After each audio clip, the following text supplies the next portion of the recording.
In today's news, yet another update on the Test and Go cutoff date.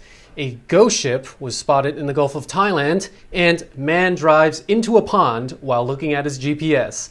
All this is coming up in today's program.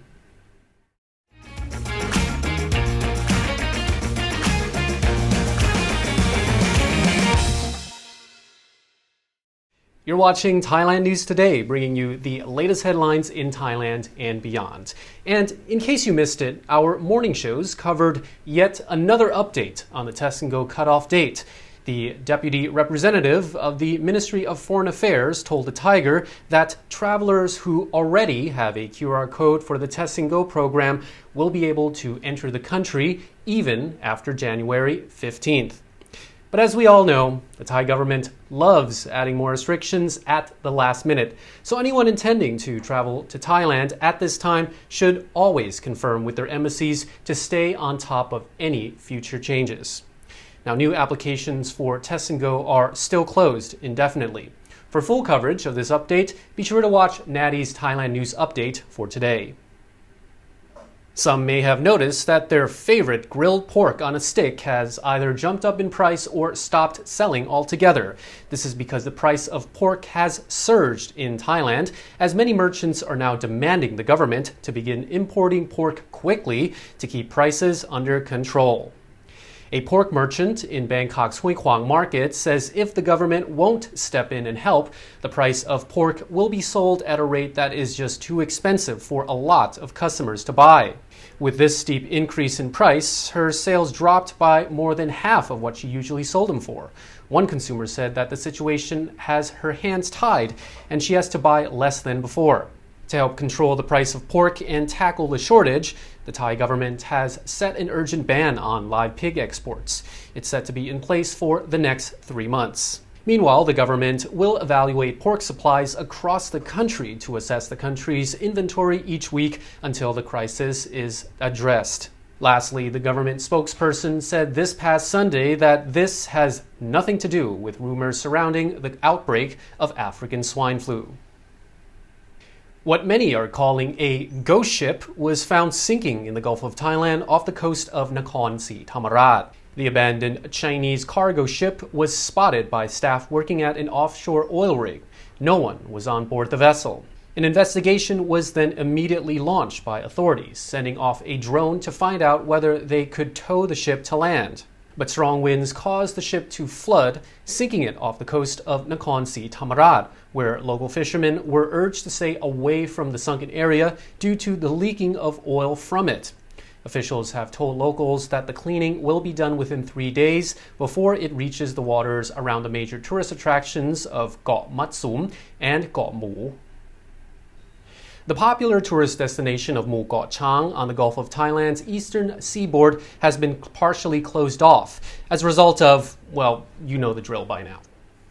Officials have decided to close campsites and other tourism facilities in the national park to curb the spread of COVID-19. However, the remainder of the island remains open to visitors. According to a Thai PBS World report, there had been some initial confusion after the park chief issued a statement ordering a closure of, quote, all tourism-related activities.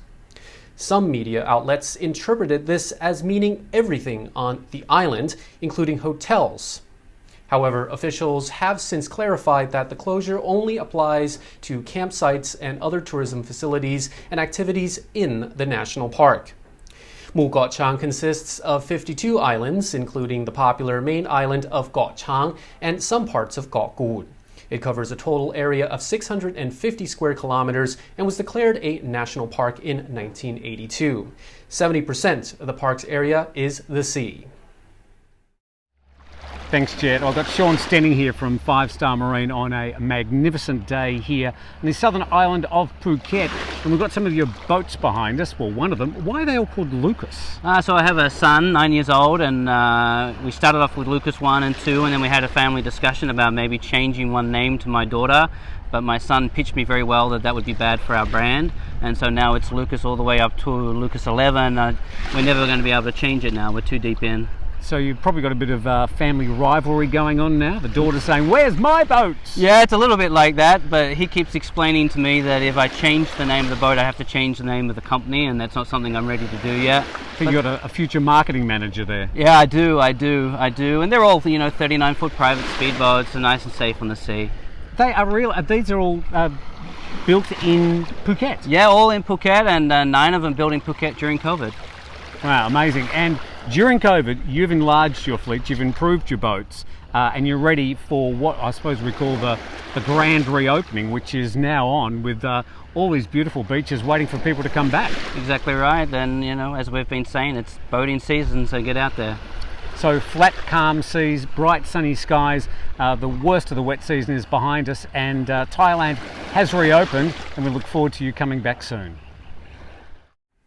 The Public Health Ministry is working with the Bangkok Metropolitan Administration to prepare treatment and isolation facilities for young children infected with COVID-19.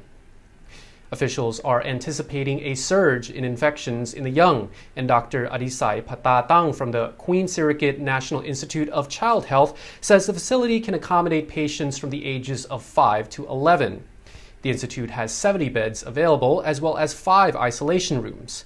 Patatang says it can also provide services for children being treated at home or in community isolation facilities, as well as children who need to be hospitalized. The facility will also administer vaccines to children between the ages of 5 and 11, as most of them have not been vaccinated against the virus yet.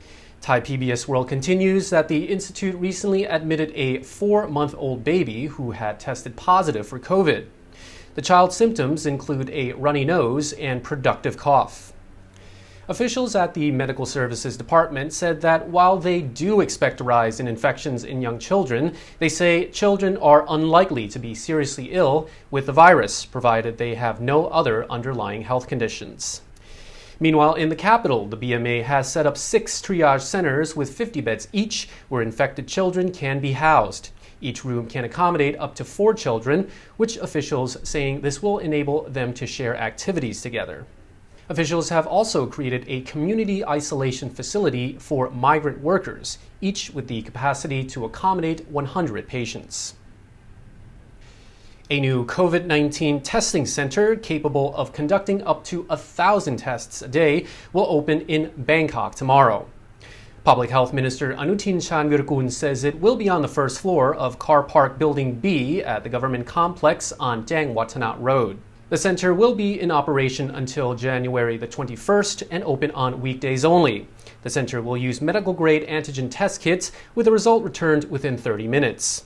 People who test positive will either be entered into the home and community isolation programs, transferred to a field hospital, hopefully one without cardboard beds, or admitted to a hospital, depending on their symptoms. The National Health Security Office says patients who only have mild symptoms can do home or community isolation and will be provided with medication and meals, as well as devices for monitoring their symptoms. Meanwhile, some business operators are asking the government for help to address the high demand for testing. In the eastern province of Chonburi, Pattaya's Business and Tourism Association says the government needs to help business operators who are required to test customers and their staff on a regular basis. He is calling on officials to supply these businesses with antigen test kits at cost price to help them fulfill the government's mandate. A man in northern Thailand was arrested for allegedly transporting illicit drugs in his truck from Chiang Rai to Phra. Police say they seized 5.6 million amphetamine pills and more than 20 kilograms of methamphetamine at a checkpoint. The driver was passing through the checkpoint and reportedly claimed that he was not carrying any cargo or goods in the truck. Officers asked if they could run an X-ray on the vehicle. Police say drugs were then found packed in tea packages and put together in sacks similar to the others found in the past. The driver allegedly claims that he was hired by a man in Chiang Rai and was paid 20,000 baht in cash and was promised 50,000 baht more once he delivered the drugs to the destination. And that's all for our report. Thailand News Today will be back tomorrow. Meanwhile, you're not up to date on the Thaiger.